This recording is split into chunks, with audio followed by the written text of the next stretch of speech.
Okay, now I'm going to be talking about Doctor Who and Peter Davison and Earthshock.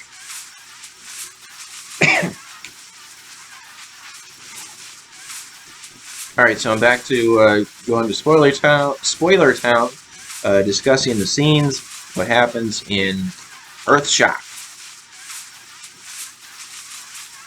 I'm giving my reaction.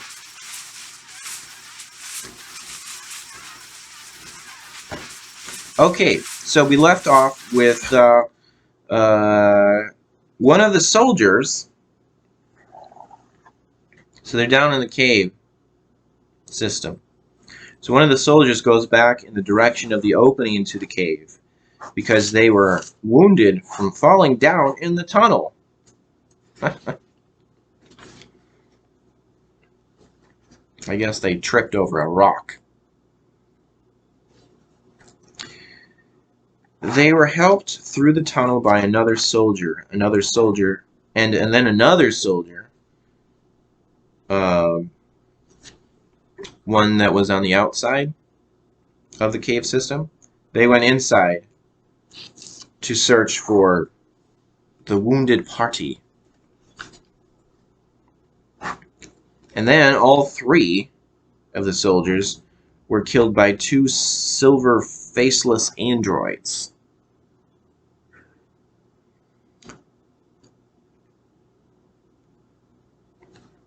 A couple more soldiers go back to see what happened to their comrades.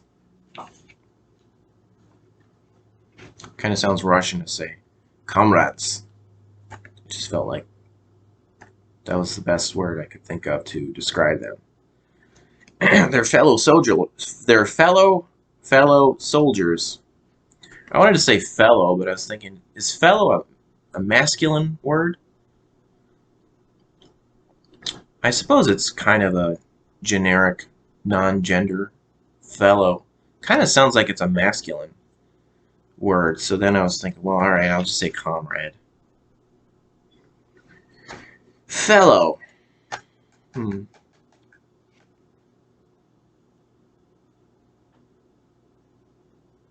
kind of sounds kind of masculine. Anyway, I wanted to use a non-gender specific word because there's some male soldiers and there's some female soldiers.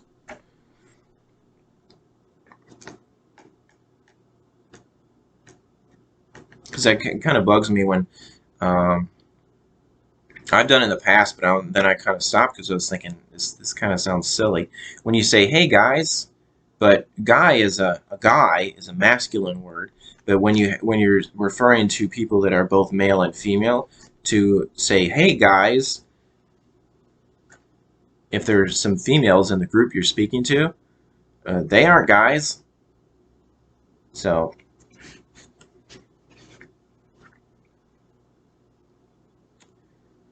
that's why I was thinking, well, maybe I don't want to say fellow. It's like fellow. Kind of sounds masculine. Anyway, comrade. They're comrades. All right, where was it? A couple more soldiers go back to see what happened to their comrades. They weren't Russian, though. All right. And they also get killed by the silver faceless androids.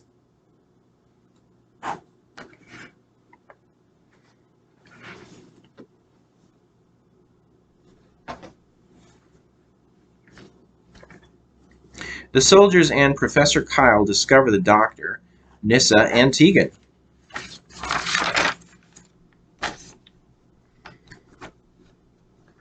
The lieutenant. Although, this is a funny British thing. When I hear them say lieutenant, they don't pronounce it that way. It's the same word spelled out, but the British pronounce it lieutenant. Lieutenant. Which is really weird. I don't know why they say it that way. There's no F in the beginning of that word. Lieutenant. That's what it sounds like they're saying. Lieutenant. I don't know. That's one of those weird British things.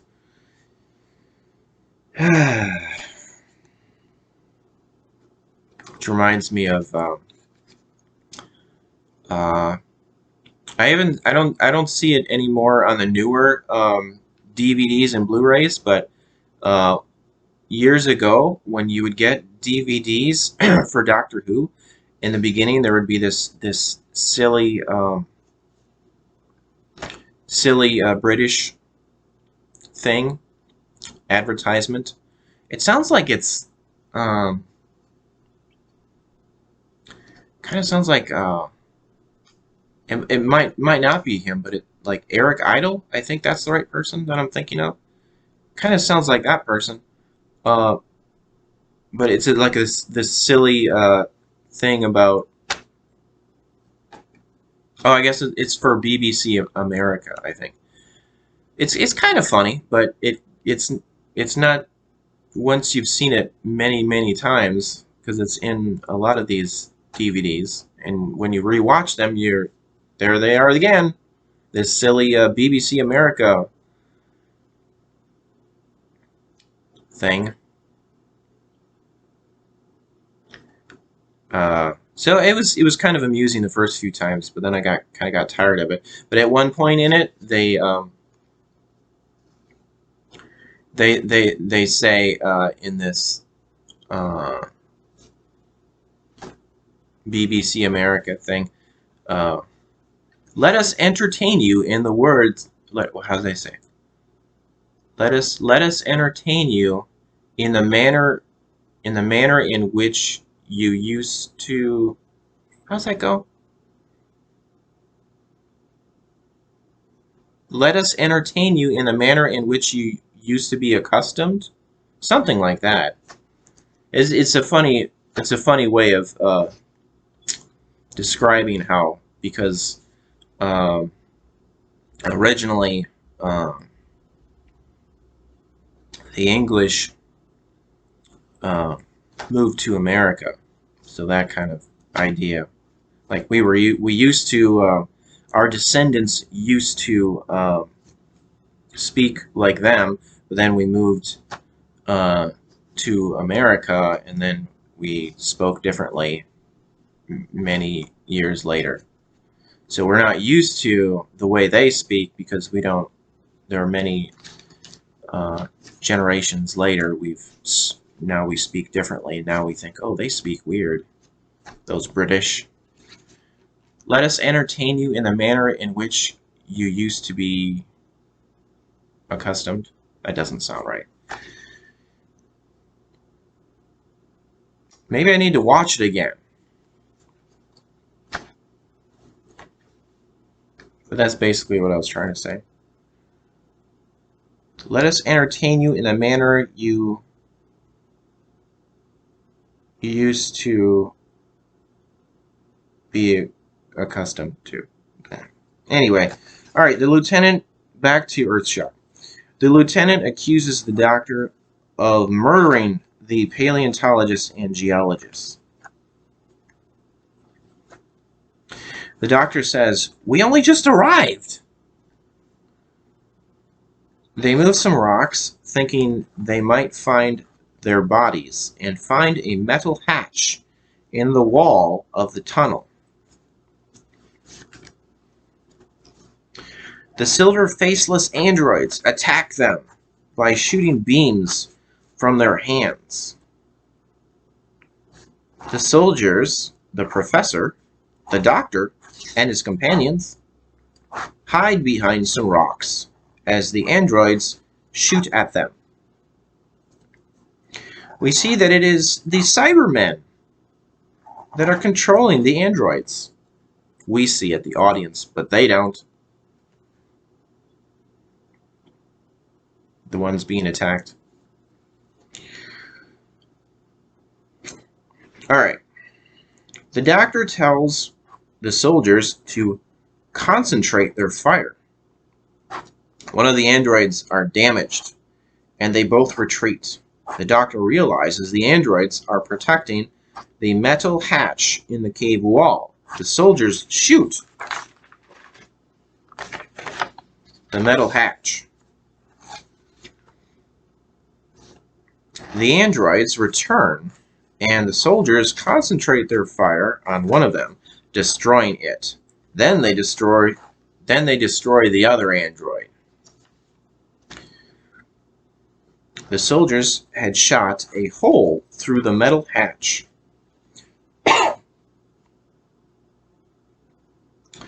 The doctor reaches his arm inside the hatch and gets it open. Inside is a bomb.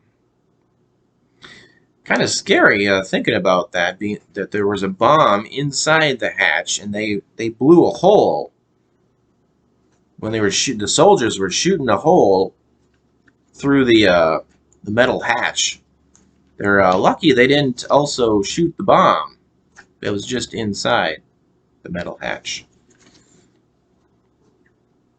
It was a nice round hole in the hatch too.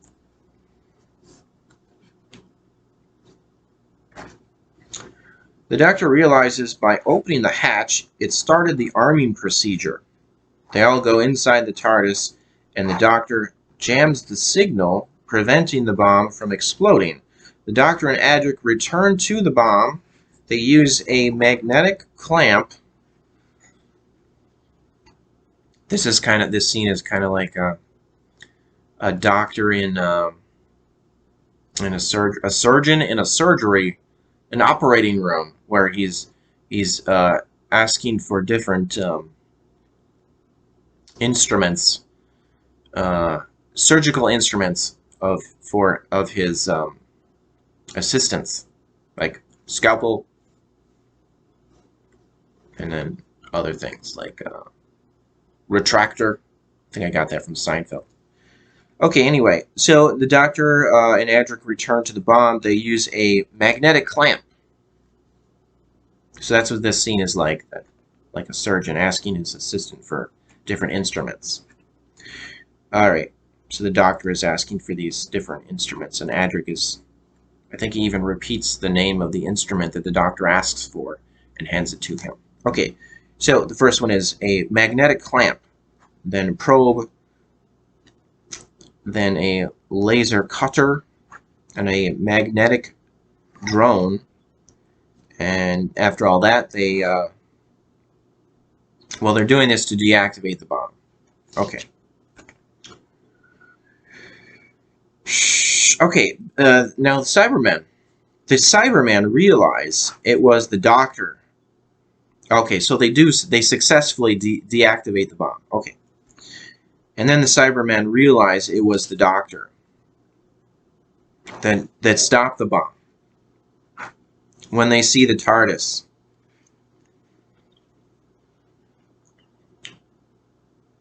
they're using this like it's not like a computer monitor. It's this weird kind of sci-fi thing where they can see images. So it's like they have cameras set up somewhere where they're viewing what's going on by the metal hatch in the cave system. So at one point they see the TARDIS there, and they realize, oh, it's the doctor. All right, one of the Cybermen say, "This one calls himself the Doctor," because the Cybermen are one of the Cybermen. They say how the Time Lords, they're not supposed to interfere with they're not supposed to interfere with time. They're just supposed to observe it. They're not supposed to interfere. And then one of the Cybermen says, "This one calls himself the Doctor and does nothing else but interfere." Which is funny. It's very true. That's what he does. That's what the doctor does. But that's the show. That's what makes it an adventure show. And what makes it fun and entertaining, because there's some interfering in like when the doctor goes to a different time or a different planet. He has to interact with what's going on. Otherwise, if he's just watching it, it's not as interesting. So there has to be some kind of interaction with the Doctor and his companions and the surroundings and the environment, different characters in the story. You can't just sit there and watch. It's much more interesting to interfere. Okay.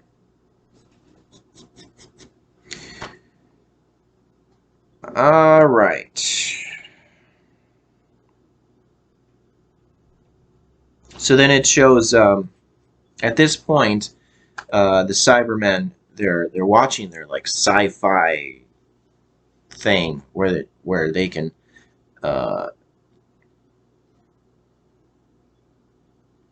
see things on this. Some images come up on this. It's kind of like a globe, but it's not like solid. So we see scenes from they see the Cybermen, and we are also watching what the Cybermen are watching. There are scenes of the Doctor's previous encounters with the Cybermen.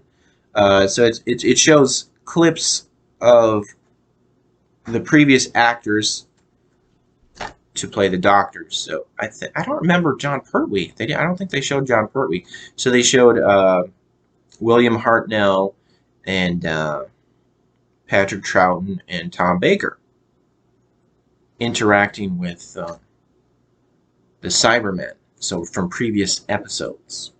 So that was nice to see the other Doctors at this point in Earthshock.